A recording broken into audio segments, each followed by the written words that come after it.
is, of course, the Swineherd from the Yellow Fairy Book. There once was a poor prince. He possessed a kingdom which, though was small, was yet large enough for him to marry on, and married he wished to be. Now it was certainly a little audacious of him to venture to say that he wanted the emperor's daughter. "Will you marry me?" But he did not venture to say so, for his name was known far and wide. There were hundreds of princesses who would gladly have said yes. But would she say the same? Well, we'll find out. On the grave of the prince's father grew a rose tree, a very beautiful rose tree. It only bloomed every 5 years, and then bore but a single rose. But no, such a rose! Its scent was so sweet that when you smelt it, you forgot all your cares and troubles. And he also had a nightingale, which could sing as if all the beautiful melodies in the world were shut up in its tiny little throat. This rose and this nightingale the princess was to have, and so they were both put into silver caskets and sent to her. The emperor had brought them to him in the great hall, where the princess was playing. Here comes a duke a-riding, that's the name of the game, with all her ladies in waiting. But when she caught sight of the big caskets which contained the presents, she clapped her hands with joy. "If only it were a little pussycat," she said. But the rose tree with the beautiful rose came out. "But how pretty it's made," all the ladies in waiting said. "It is more than pretty," said the emperor. "It is charming." But the princess felt it, and then she almost began to cry. "Papa," she said, "it is not artificial. It is real." Said all the ladies in waiting. "It is real." Princesses yell. "Let us see what is in the other caskets before we begin to be angry," thought the emperor. And there came out a nightingale. It sang so beautifully that one could scarcely utter a crossword against it. That's, of course, your princess. "Superbe! Charmant!" said the ladies in waiting, for they all chattered French, each one worse than the others, and probably all worse than me. "How much the bird reminds me of a beautiful snuff-box out of the late Empress," said the old courtier. "Ah, yes, it is the same tone, the same execution." "Yes," said the emperor, and then he wept like a little child. "I hope that this, at least, is not real," said the princess. "Yes, it is a real bird," said those who had brought it. "Then let it fly away," said the princess, and she would not on any account allow the prince to come.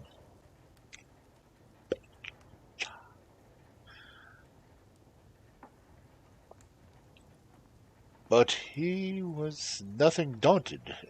He painted on his brown face in black, and drew his cap over his face, and knocked on the door. "Good day, Emperor," he said. "Can I get a place here as a servant in the castle?" "Yes," said the emperor, "but there are so many who ask for a place that I don't know whether there will be one for you. But still, I will think of you. Stay. It has just occurred to me that I want someone to look after the swine, for I have so very many of them." And the prince got the station of Imperial Swineherd. He had a wretched little room close to the pigsties. Here he had to stay. But the whole day he sat working, and when evening was come, he made a pretty little pot. All around it were bells, and when the pot boiled they jingled most beautifully, and played the old tune. Where is Augustus, dear? Alas, he's not here. But the most wonderful thing was that when he held one finger in the steam of the pot, and then at once he could smell what dinner was ready in any fireplace in town. That was indeed something quite different from a rose. Now the princess came walking past with all her ladies in waiting, and she heard the tune, and she stood, and her face beamed with joy, for she could also play Where is Augustus, dear? It was the only tune she knew, but she could play it with one finger. Why, that is what I play, she said. It must be a most accomplished swineherd. Listen, go down and ask him what the instrument costs. And one of the ladies in waiting had to go down, but she put on wooden clogs. What will you take for the pot? Asked the lady in waiting. I will have 10 kisses from the princess, answered the swineherd. Heaven forbid, said the lady in waiting. Yes, I will sell it for nothing less, replied the swineherd. Well, what does he say? Asked the princess. I really hardly like to tell you, answered the lady in waiting. Oh, then you can whisper to me. He is disobliging, said the princess, and went away. But she had only gone a few steps when the bells rang out so prettily.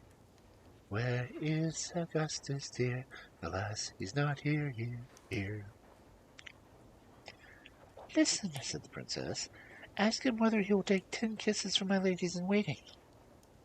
No, thank you, said the swineherd. 10 kisses from the princess, or else I keep my pot. That is very tiresome, said the princess. But you must put yourselves in front of me so that no one can see. And the ladies in waiting placed themselves in front, and then spread out their dresses. So the swineherd got his 10 kisses, and she got the pot.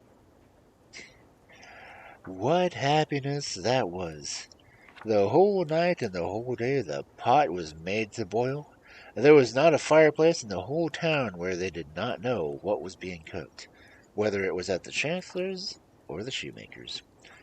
The ladies in waiting danced and clapped their hands. We know who is having soup and pancakes. We know who is going to have porridge and sausages. Isn't it interesting? Yes, very interesting, said the first lady in waiting. Don't say anything about it, for I am the Emperor's daughter. Oh, no, of course we won't, said everyone. The swineherd, that is to say, the prince, though they did not know he was anything but a true swineherd, let no day pass without making something. And one day he made a rattle which, when it was turned around, played all the waltzes, gallops, and polkas which had ever been known since the world began. That's a lot of polkas. Oh, but that is superb, said the princess as she passed by. I never heard anything more beautiful composition. Listen, go down and ask him what the instrument costs, but I won't kiss him again. He wants 100 kisses from the princess, said the lady in waiting, who had gone down to ask him. I believe he is mad, said the princess, and then she went on, but she had only gone a few steps when she stopped. One ought to encourage art, she said. I am the emperor's daughter. Tell him he shall have, as before, 10 kisses.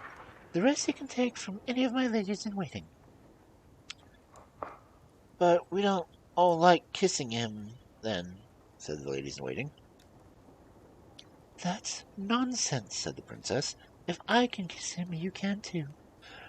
Besides, remember that I will give you board and lodging.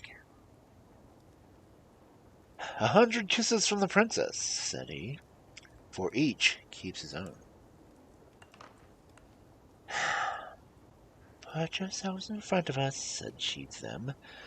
And so all the ladies in waiting put themselves in front, and he began to kiss the princess. What can that commotion be by the pigsties? Asked the emperor. Who was standing on the balcony? He rubbed his eyes, and he put on his spectacles. Why, those are the ladies in waiting, playing their games. I must go down to them. And so he took off his shoes, which were shoes, though he had trodden them from down, his slippers. What a hurry he was in, to be sure. As soon as he came into the yard, he walked very softly, and the ladies in waiting were so busy counting the kisses and seeing fair play that they never noticed the emperor. He stood on tiptoe. What is that?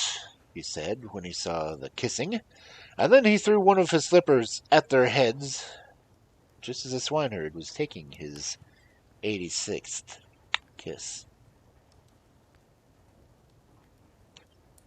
Be off with you, said the emperor, for he was very angry, understandably. And the princess and the swineherd were driven out of the empire. Oops. Alas, what an unhappy creature I am, sobbed the princess. If only I had taken the beautiful prince. Alas, how unfortunate I am. And a swineherd went behind a tree, washed off the black and brown from his face, threw away his old clothes, and stepped forward in his splendid dress, looking so beautiful that the princess was obliged to curtsy. Now I come to this. I despise you, he said. You would have nothing to do with the noble prince. You did not understand the rose or the nightingale. But you would kiss a swineherd for the sake of a toy. This is what you get for it. And he went through his kingdom and shut the door on her face. And she had to stay outside, singing, Where's my Augustus, dear? Alas, he's not here, here, here.